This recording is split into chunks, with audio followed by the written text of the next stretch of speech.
sharing experiences, really important, learning from each other, hearing from our expert speakers. I want everyone to really take control of their health, because it's your body and your life, and if you're not in control of it, no one else will be.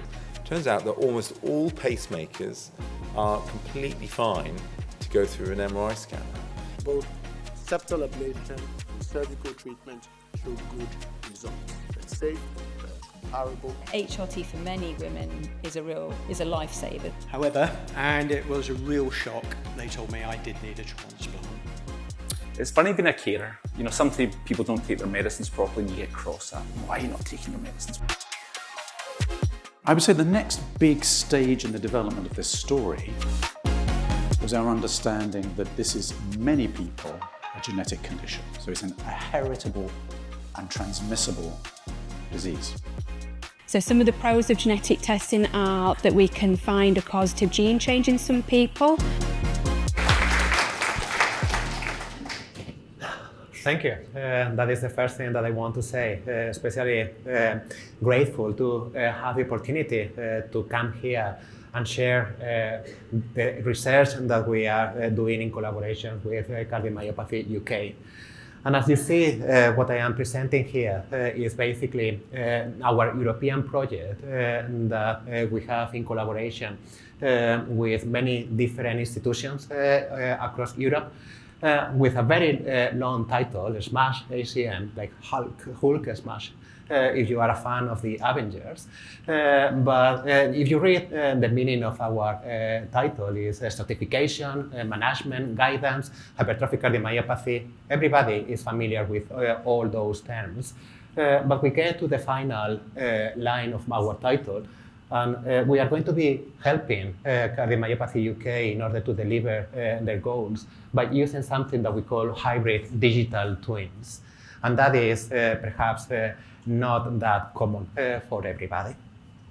So in terms of the research question, we are focusing this project in hypertrophic cardiomyopathy. We have already heard this morning in the different talks by Professor Elliott the relevance of hypertrophic cardiomyopathy for the community, especially in terms of the prevalence of the disease, and also the origin, given the mutations in either the thick or the thin filaments of our sarcomeres, and how that changes the structure and the function. So we focus our project on hypertrophic cardiomyopathy because of impact, but the most important thing that I also want to deliver today is that the technologies that we are developing are not specific to hypertrophic cardiomyopathy. Hypertrophic cardiomyopathy becomes an exemplar of cardiomyopathy, but there is no limits to what we want to deliver to make it broader to other types of cardiomyopathies. So we have also heard from Professor Elliott this morning of the different things that need to be put together in the mind of a cardiologist in order to diagnose a patient with any type of cardiomyopathy. So we have things like the genetics, how the different proteins are affected, electrophysiology, the ECG, all the role of imaging, different modalities.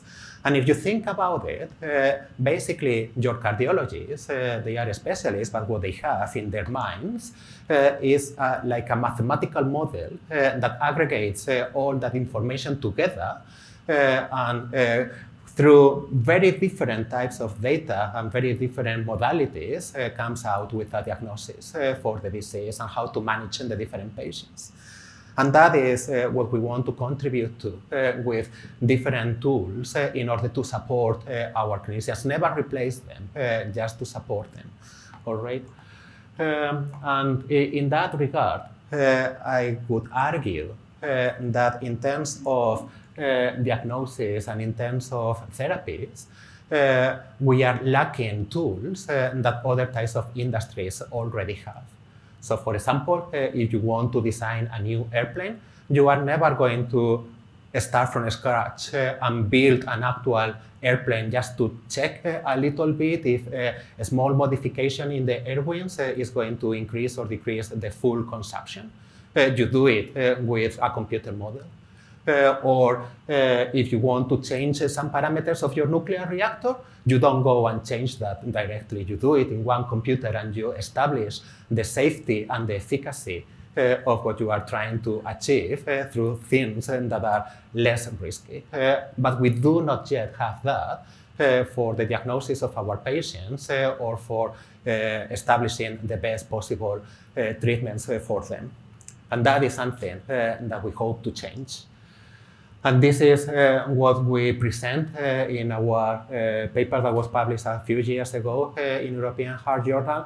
This is basically our white paper presenting the framework of what we call the digital twin. And it can be basically different definitions, but what we are aiming to obtain is the use of these virtual tools that are copies to the patients, integrating the different and dynamic data of the patients in order to help with accurate, actionable, and useful solutions for the diagnosis and the management of our patients. Not sure if the video can be played. I do not have that option.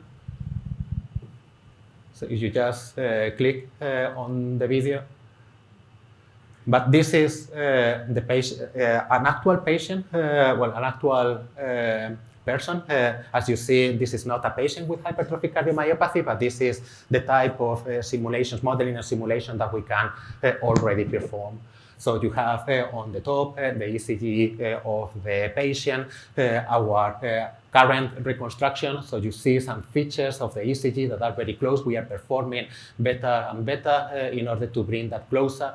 But our technologies already allow this replication of the function, contraction, not only what you can record in the patient, but also accessing additional data that you typically do not have access to with the patients. Perhaps the question, if I was in the audience, is why do I need to think, to believe what you are presenting? So why should we trust it? So we have also thought about it, and we have different layers of relevance. So first of all, our tools are relevant to the humans, to the patients, and rather than doing research only on small animals, we are very, very good in general in treating disease for mice and for rats, but not that well understood for humans. So we have a long body of consistency with data. For example, our digital twin models, we have already used them to explain mechanisms of arrhythmias in hypertrophic cardiomyopathy, how the disease is reflected in the ECG. We have explained with our models and the mechanisms of several of the drugs that we have been speaking about. So, for example, we have papers where we establish through this type of models the mechanisms of disopyramide, or mavacamten, new treatments for hypertrophic cardiomyopathy.